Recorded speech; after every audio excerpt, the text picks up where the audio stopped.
Story 1. Slaughterhouse-Five by Kurt Vonnegut teaches lessons about humanity that we should all know. Story 2.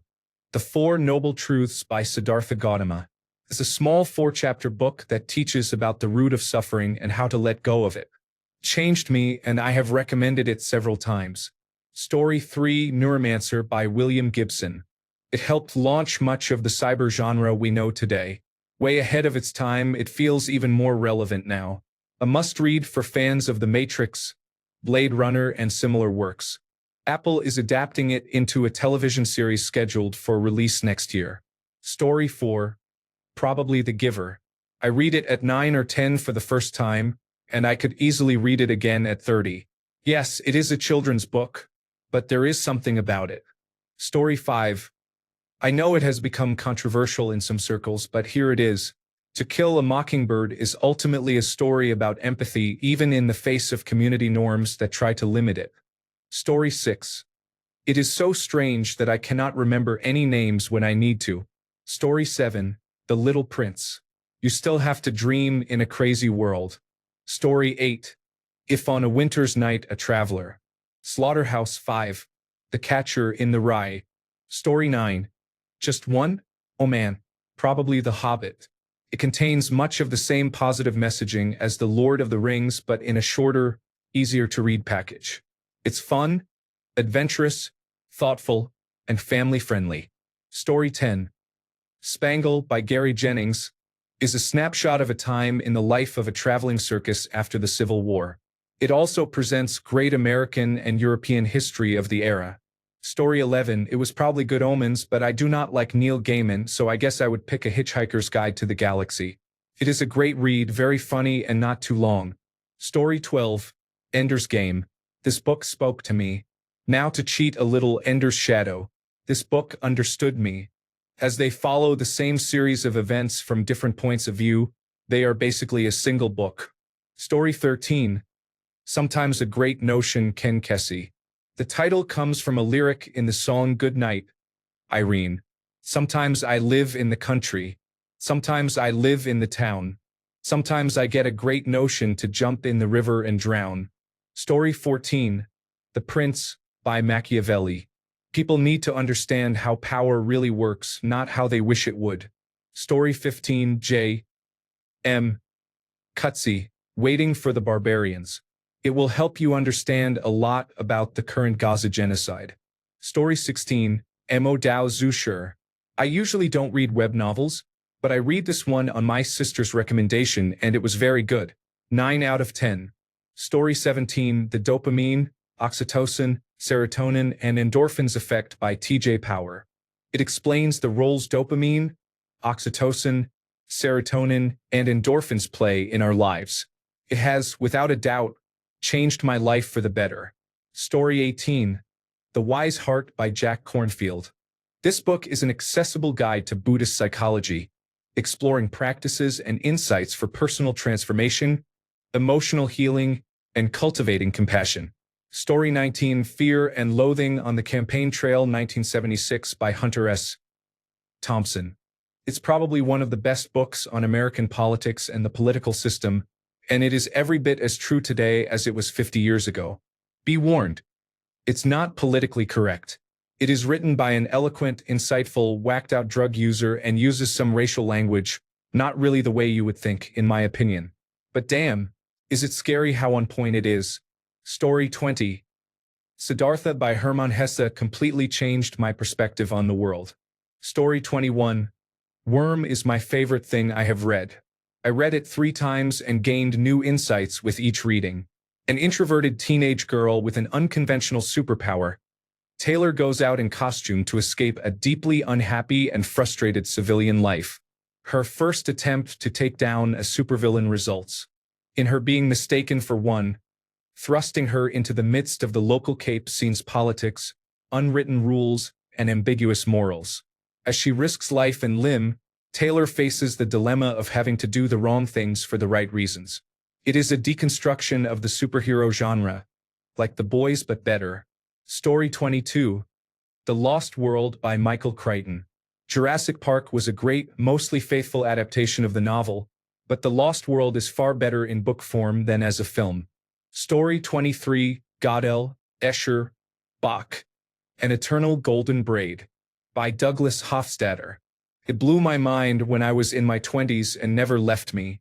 I tried to reread it in my 40s, but curiously I found it too hard this time around. I guess intelligence deteriorates with age. Story 24, A Pirate Looks at 50 by Jimmy Buffett. It is his autobiography and is an entertaining look into a life lived to the fullest. Story 25, The Only Person Who Stops You Is You. It is a short book about personal growth that I really loved. It is a small portable document format file available to buy on Gumroad for only $3.99. Story 26, Native Son by Richard Wright. Such a well-written novel about racism and the criminal justice system. Story 27, I'm currently reading November 22nd, 1963 by Stephen King. It's been really good so far. Recency bias, I guess. Story 28, Many comments point to books by the greats. The Raw Shark texts. Not everyone will understand it, but it is one of the most powerful books I have ever read, and it completely shaped my adulthood. I also thought of a second book, Friday. Story 29, The Great Gatsby. I just love Fitzgerald's use of language. Story 30, One Flew Over the Cuckoo's Nest by Ken Kesey. The book, not the movie version. Story 31, House of Leaves. Runners-up, Be Here Now, The Bible, and Pale Fire. Not that any of these books are really comparable. It's strange to see them listed together. Story 32, The Selfish Gene by Richard Dawkins explains why altruism exists when all living organisms have an inherent incentive to be selfish for survival reasons. It is also the source of the word meme. Story 33, Catch-22. No other book ever written illustrates the mendacity of people in charge and the absurdity of the modern world so brilliantly. Story 34, It by Stephen King. It made me fall in love with reading again. Story 35, For Whom the Bell Tolls. I remember getting down to the last few pages and feeling like the ending was going to disappoint me. I could not have been more wrong. It is a masterpiece. Story 36, Of Mice and Men by John Steinbeck. Story 37, Man's Search for Meaning by Viktor Frankl. No man should judge unless he asks himself in absolute honesty whether in a similar situation he might have done the same. The important point is being absolutely honest, something most of us are not good at, especially if the honesty shows us in a less than favorable light. Story 38, I would recommend Tunnel in the Sky by Robert Heinlein. It is a very entertaining science fiction story, probably overlooked by most. It is one of Heinlein's young adult novels. It has been years since I read it, but I am rereading it and it is just as great as I remember. Story 39, Atomic Habits by James Clear is practical, simple, and honestly life-changing if you apply even 20% of it. Story 40, Can I Do Too? All I Really Need to Know, I Learned in Kindergarten by Robert Fulghum. The Millionaire Next Door by Thomas J. Stanley. Common sense stuff that everyone should read before they turn 18. Story 41, An omnibus containing the major works of Shakespeare. Murder, mayhem, betrayal, and drollery. Everything you could ever want. Story 42, The I Ching Wilhelm Baines translation with a foreword by Carl Jung. Story 43, We Are All Completely Beside Ourselves is the name of a book by Karen Joy Fowler. It was shortlisted for the Man Booker Prize in 2014. Story 44, Kindred by Rebecca Ragg Sykes. It presents our most recent scientific knowledge about Neanderthals and how they lived. It is a bit of a dry read, but it contains some truly beautiful passages. I just love Neanderthals. Story 45, Wonderland Avenue, Tales of Glamour and Excess by Danny Sugerman. Story 46, Either the Sailor Who Fell from Grace with the Sea by Yukio Mishima or Rashomon and 17 Other Stories by Ryunosuke Akutagawa. Prefer Mishima, then Akutagawa. Story 47, Novels. East of Eden, The Power of One, A Handmaid's Tale, The Tin Drum, Cry, The Beloved Country, The Bell Jar, A Good Earth. Nonfiction, Black Earth, A People's History of the United States, Educated, The Devil in the White City, The Hot Zone, and the Band Played On. Story 48. Handbook of Materials. Structures, Properties, Processing, and Performance by Lawrence E. Vmer. Story 49. The Tao Te Ching by Lao Tzu. Highly refined 2,500-year-old Chinese wisdom expressed in about 80 short poems. You can read it in one sitting quite easily. It is as profound as it gets, the most widely translated text to come from China. It is very cryptic. You will find something that speaks to you each time you read it, and in every translation, which vary widely. Try to find the truth in it. Story 50. Who Moved My Cheese? I read it 15 years ago. It still influences me today. It taught me that when we encounter trouble or things are not perfect in life, we should change our mindset and ourselves instead of just complaining. What impressed me was the example that if you get divorced and only change partners without reconsidering why your first marriage failed, you will face the same problems in your next marriage again and again. Story 51. Based on the comments and posts I see everywhere, I am going to say the dictionary. People cannot spell for shit and clearly do not know what many words mean but still use them anyway. Laughing out loud. Story 52. Though most people have read it, The Catcher in the Rye is the great American novel. Story 53. I would have to go with Invisible Cities by Italo Calvino. You would end up reading many books in just one. Story 54. The Trial by Franz Kafka. A disorienting book that will leave you anxious and frustrated. A classic for a reason. Story 55. From Cosmos by Carl Sagan. I think people would start to look at the world differently if they did. Story 56. I like true crime books about the mafia. My favorite is Mafia Prince. It's about the life of Philip Leonetti, who was raised in the Philadelphia crime family. It begs to be adapted as a movie or a limited series. Story 57. 2 books. The first is Thomas Paine's Common Sense. The second is Vanna White's autobiography. Story 58. Thinking, Fast and Slow by Daniel Kahneman. The most important one I have ever read by far. Story 59. The Name of the Wind. The Kingkiller Chronicle. Top-tier fantasy. No self-improvement malarkey here. Story 60. Rosemary's Baby by Ira Levin. Read it, then read it again with full knowledge of what happens. It is my favorite novel. Story 61. Man's Search for Meaning by Viktor Frankl. It is a small but powerful book that makes you rethink life and resilience in the face of suffering. Story 62. Rich Dad Poor Dad changed my life because it taught me so much about financial responsibility. Story 63. Backroads by Tawny Odell. Winter Garden by Kristen Hanna. Story 64. The Alchemist by Paulo Coelho. Every time I read it, I find new meaning. Story 65. A Norwegian book titled Det ikke mer Eswendi pa deg and Indetta pa Andre, which translates as There's No More Pity for You Than for Anyone Else. The book is written by psychologist Ingrid Wilhelmsen and describes how damaging it is to adopt a victim mentality, and how healing and positive it can be to adopt a psychology of personal responsibility and a stoic mindset. The book also criticizes modern psychology for being overly empathetic and pitying patients too much instead of teaching resilience and independence. I don't think it has been translated into English, which is unfortunate. It is a brilliant book that could help many people take responsibility for their own lives. Story 66. Crank, Glass, and Fallout by Ellen Hopkins. I recommend all of Ellen Hopkins' books, but this series is the best place to start. They are aimed at teens. Although written in free verse, the pages read like poetry while the narrative flows like a novel. This trilogy follows a teenager's descent into drug addiction and how it destroys her life. Is loosely based on the author's experience with her daughter, watching her fall deeper into addiction and the many people affected by her choices. It got my dyslexic, book-hating brother to read and enjoy books. The format suited him, and the story was compelling and relevant. I highly recommend it.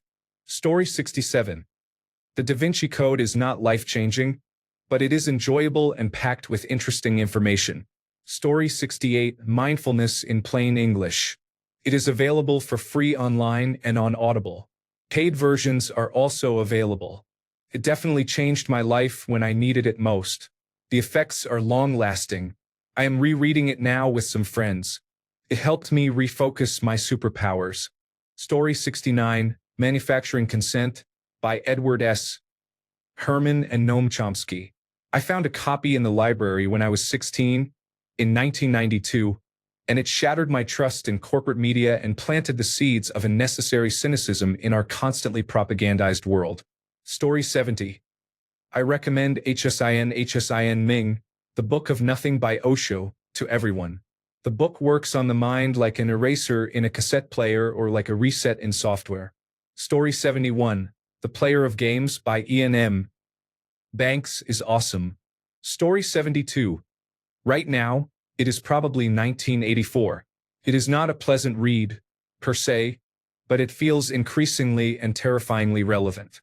Story 73. The Shiva Trilogy by Amish Tripathi. I have written a blog post reviewing this masterpiece. Story 74. Dungeon Crawler Carl by Matt Dinneman.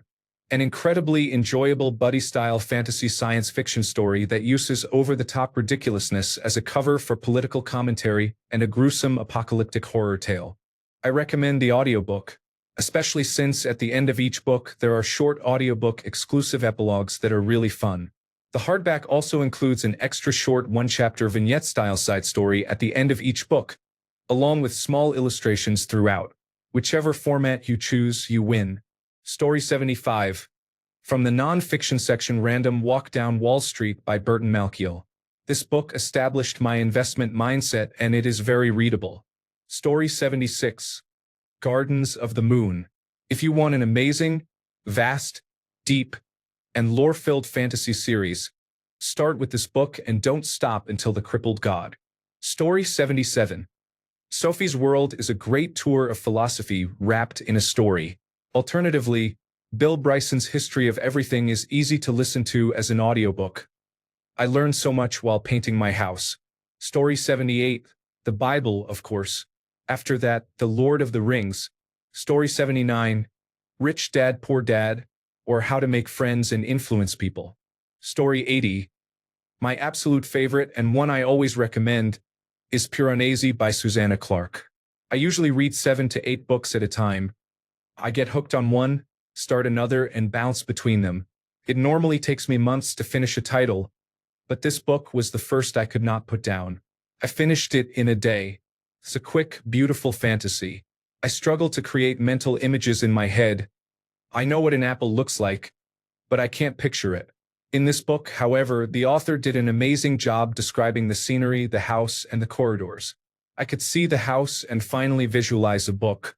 Short but absolutely brilliant. Story 81. The autobiography of Malcolm X describes a man who was extremely thoughtful and who underwent radical changes in his views. He ends the book by circling back to an earlier anecdote and saying, "I was completely wrong." Story 82. Trauma Through a Child's Eyes, Peter Levine.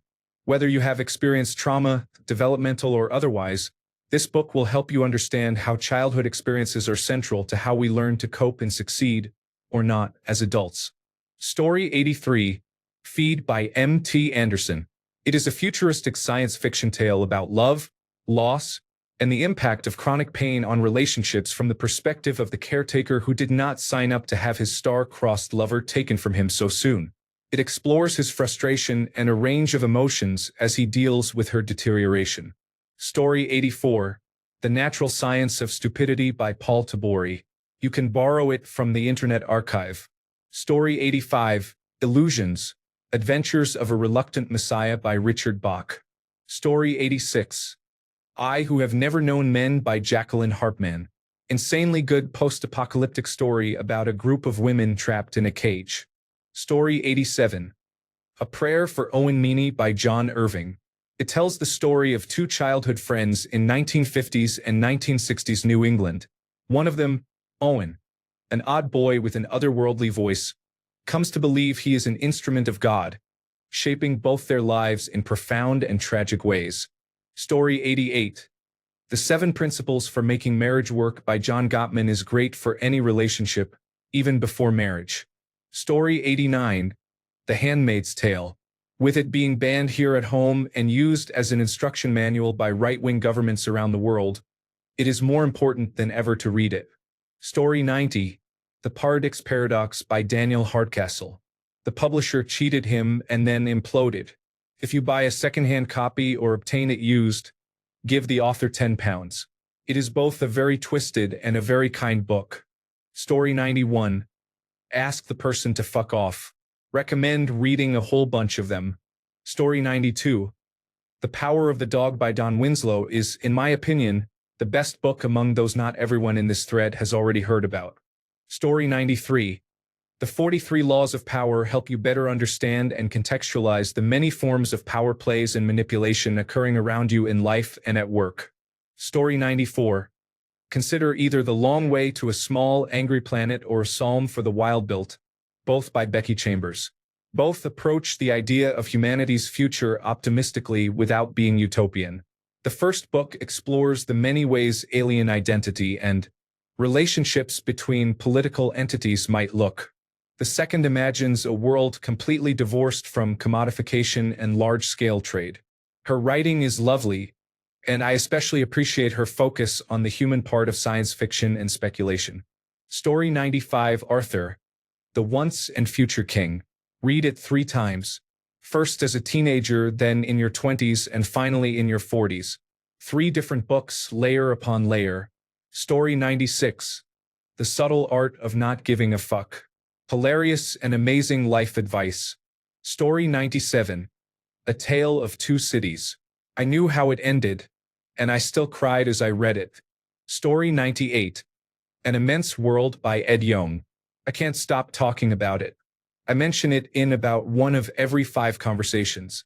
I have been doing this since I received my pre-order copy 3 years ago. It's tearing apart my relationships. Story 99. The Last Quintista by Donna Barbara is phenomenal dystopian fiction with profound relevance to the world we live in each day. Story 100. The Bible. That way, when these motherfuckers say they weren't X or Y because it's in the Bible, you can tell them to shut the fuck up because it isn't. Story 101. The Master and Margarita by Mikhail Bulgakov. There are many hidden meanings in this novel, sometimes invisible at first glance. Every time I reread it, I learn something new. Story 102. Sapiens. A Brief History of Humanity. By Yuval Noah Harari. Story 103. The Snowball by Alice Schroeder. It is a biography of Warren Buffett. I have learned a lot about investing and about life from reading the book. The inner scorecard versus the outer scorecard is one of the great lessons I learned from the book and from Buffett. I am in the middle of rereading it. Story 104. It depends on the type of book. For historical social critique, I love In Praise of Folly by Erasmus. It is a deliciously funny satire set in the Renaissance and the Humanist Revival, and it is applicable to modern times in my opinion. For pure entertainment that requires some effort from the reader, House of Leaves by Mark Danielewski is a horror novel that departs from typical linear narration. Another good read is Lonesome Dove by Larry McMurtry, a Western with rich, beautiful character development and a strong story. I also like The Road by Cormac McCarthy. It is a sobering post-apocalyptic novel that I could not put down. Story 105.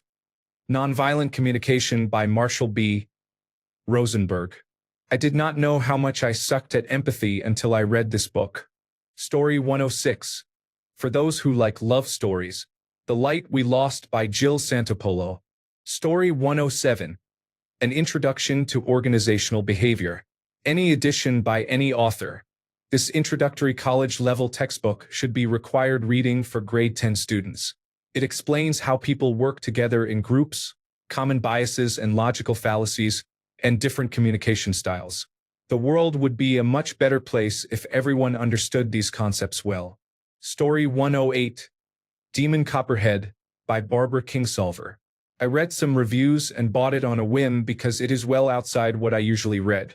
I am a little over halfway through, and I am already grieving the end of the book, if that makes sense. Story 109. Stone Butch Blues by Leslie Feinberg is an incredible book with much to say about humanity in general. It is a shame that only queer people read it. Today is the author's birthday, So it is a great day to recommend the book. Story 110, For All Time, The Hitchhiker's Guide to the Galaxy. Recent, Dungeon Crawler Carl. Story 111, My lost friend Alex would say it is the Bible. For me, Alice in Wonderland is my Bible. Story 112, The Holiness of God. By R. C. Sproul. Helps when you get stuck on questions like, why does God let evil happen? Why did he order the killing of whole cities, including women and children, in the Old Testament? Why does he allow natural disasters? Story 113, The Road by Cormac McCarthy. It is an emotional gut punch. Story 114, Island of the Sequined Love Nun by Christopher Moore. It's just crazy. Story 115, Last time I saw this question posed, someone said the Department of Motor Vehicles Handbook. Laugh out loud. Story 116, Many Lives, Many Masters by Brian L. Weiss, Doctor of Medicine. Since I only get one shot, they have to carry it with them. So if they don't get it now, it will be there for them when they are. Story 117, Lullaby and Survivor by Chuck Palahniuk hold a special place in my heart, and Breakfast of Champions and the Sirens of Titan by Kurt Vonnegut do as well.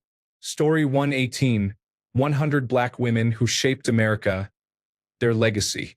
Great book by Glenn Starks. Thanks a bunch for sticking around till the end of the video. Remember to subscribe, and until next time, stay awesome and goodbye.